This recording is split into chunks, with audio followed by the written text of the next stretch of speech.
我们来聊聊C 组预赛第一场就是台湾要对上澳洲，我们就要来彻底拆解这盘棋，为你量身打造一份可以说是独家的观赛指南。澳洲队他们现在正处于所谓的黄金世代，打线可能是队史最强，但是他们的投手群一直是他们长久以来的痛，这就成了台湾队最完美的突破口。今天的任务很简单，就是解构双方阵容，然后建构出一套以数据驱动最有机会赢球的作战计划。好了，那我们就先从大家最好奇的澳洲队的打线开始吧。他们的攻击命脉主要由2个枢纽构成，一个是百年一遇的天才 Travis Bazzana， 另一个是有大联盟资历的重炮 Curtis Mead。 我们先聊 Bazzana，称他是澳洲棒球史上具天赋的打者。他是2024年美国职棒的选秀状元，克利夫兰守护者队是用破队史纪录的签约金才把他签下来的。Steven 大大的肝需要您的守护。如果您想支持我们继续产出高品质的棒球分析，欢迎加入会员干爹行列，还有专属福利回馈给您哦。感谢支持。哇，选秀状元，这光环真的不小。那通常这种强力左打，派个左投手上去对付他，效果应该不错吧？这就是他最可怕的地方。他这个人完全颠覆了左投克左打这条棒球的物理定律。他在大学的时候，面对左投手的攻击指数，也就是 OPS， 高达 1.118。你知道这代表什么吗？这个数字甚至比他对右投的 1.036 还要高，这太反常了。所以意思是说，想对付他传统那种左右并的调度思维是完全没有用的。你派左投上去，他反而打得更好。而且他还有另一个武器，就是他对抗火球的能力。他面对时速94英里，差不多151公里的速球，可以很轻易地打出110英里，将近180公里的击球出速。所以你想靠速球去压制他，基本上就是自找麻烦。那听起来他几乎没有弱点了，难道只能祈祷他自己失常吗？不，其实也没那么绝望啦。他在面对那种高品质的横向位移变化球，特别是我们常说的横扫滑球，也就是 sweeper 的时候，他的挥空率会直接飙升到42%。你可以把这种球想象成一颗往打者外侧飘走的飞盘，那个水平移动的幅度非常大，很容易让他误判，然后就挥个大空棒。了解，所以这就是台湾队投手群必须要锁定的战术缺口。没错。好的，Bazzana 虽然很强，但至少我们找到了对付他的可能性。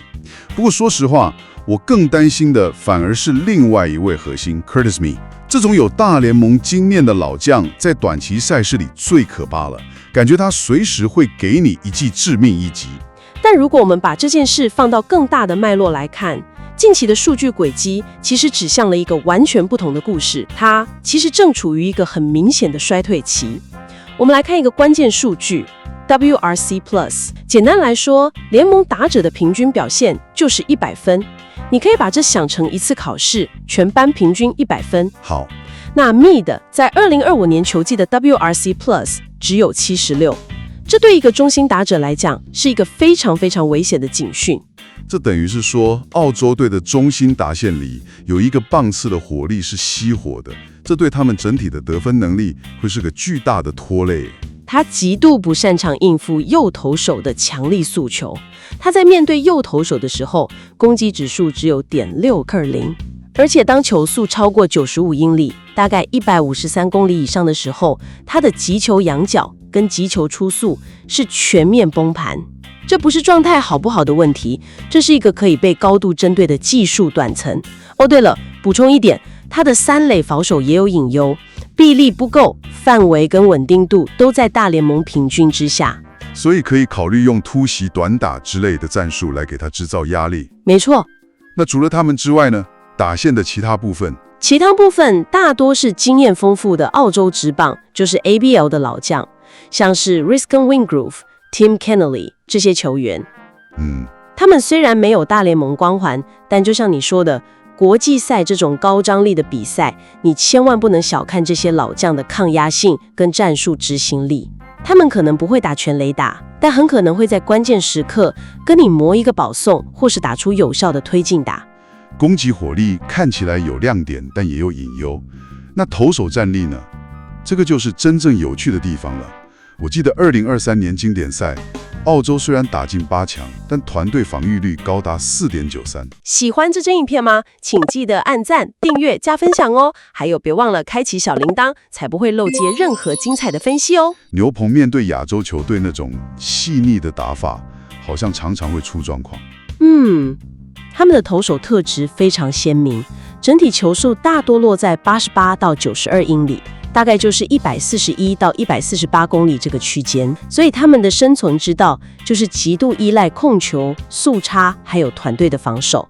他们会想办法让你打不好，把球打进场内，然后交给守备去处理。这种投球形态正好就带出了台湾队的应对王牌古林睿煬。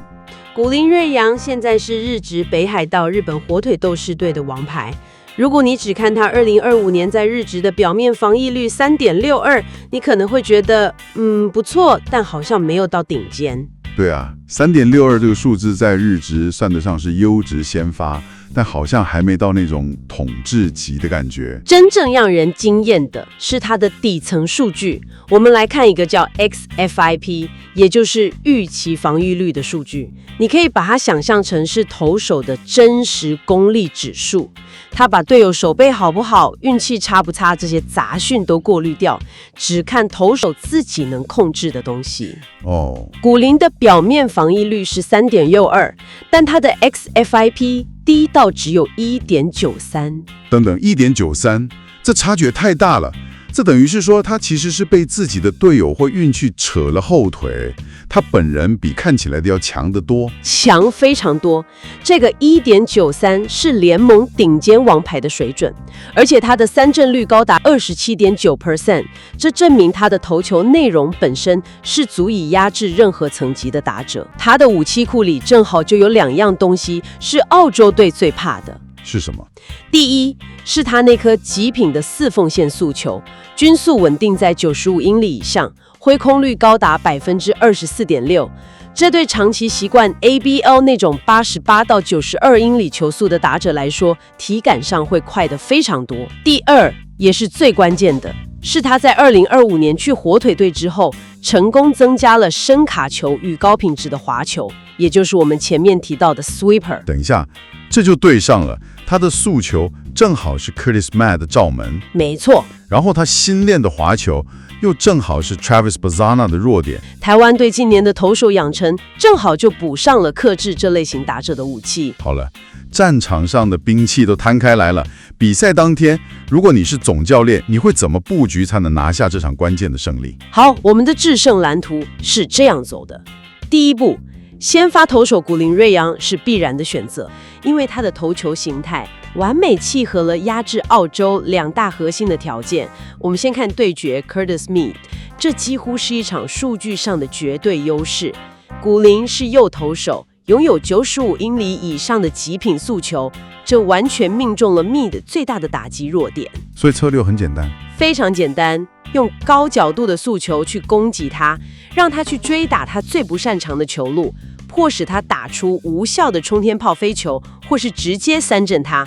只要瘫痪了Mead的这个点，澳洲的攻势就会断掉一个很重要的引擎。那面对更难缠、不怕速球也不怕左投的 Travis Bazzana 呢？这个就是一场斗智了，绝对不能用速球跟他硬碰硬。制胜的关键就在于古林2025年新练的滑球跟深卡球，这2种球路正好就对应了 Bazzana 对横向变化球那高达42% 的挥空率。在球数有利的时候，用内角的深卡球去挤压它，破坏它的挥棒平衡，然后在需要引诱它出棒的时候，用外角的滑球让它去追打。用这2种武器跟它进行深度的周旋，而不是蛮干。还有一个很现实的问题， WBC 首轮有65球的球数限制，这对先发投手来说非常严格。对，所以就要提到他的另一个优势。古林有在日职投出过100球内晚风胜，就是所谓的 Maddox， 这证明他是个极有效率的投手。在65球限制下，让古林全力投3到4局，不用考虑保留体力。古林投完4局后势必得退场，这时候就是我们计划的第2个也是最关键的一步。第2阶段，双先发的无缝接轨。当古林投完3到4局后，立刻由效力于响尾蛇3A 的左投林玉明接手。你想想看，澳洲打者在刚适应完古林刚莽的右投火球后，下一个打席马上要面对林育明截然不同的出手点，慢了好几公里的变速球跟刁转的进垒轨迹。这是一个非常高明的调度策略，等于是用2位先发等级的投手来吃掉比赛前段跟中段，从右投转左投，从刚猛转柔韧。这种切换会让他们极难在短时间内调整攻击节奏。对，我们要的就是这种节奏的破坏，让他们的打者在整个比赛中段都处于找不到挥棒感觉的状态，用左右护法吃掉比赛最重要的6到7局。最后，比赛进入后段的高张力时刻，就要靠我们功能性牛棚来收尾了。第3阶段，精准拆弹与关门。我们的布局非常明确。当比赛后段垒上有人，轮到关键左胆时，果断推出运动家队的左投林维恩，执行功能性拆弹任务。他不用投一整局，他的任务可能就是上来解决那一个最关键的左打者。这种专职的拆弹专家在现代棒球越来越重要。解决掉危机后，就进入最后的胜利方程式。没错，第8局交由经验丰富的林凯威担任布局投手，他的任务就是稳稳拿下3个出局数，阻断对手的反攻气势，把领先的局面安全地交给终结者。最后第9局由林诗祥上场关门。这就是我们基于数据所建构的作战计划。澳洲队的黄金世代确实来势汹汹，但他们的阵容存在着明确且可以被针对的数据缺口。但棒球是整体的运动，这也留给了大家一个值得思考的问题。既然我们知道澳洲队的投手深度不足，那么身为台湾队的打者，在比赛前半段应该采取什么样的攻击策略，才能最有效地支援这套投手蓝图？甚至在比赛后段的戏剧性时刻来临前，就提前摧毁对方的投手布局呢？感谢各位收听今天的野球特报，我们下次再会。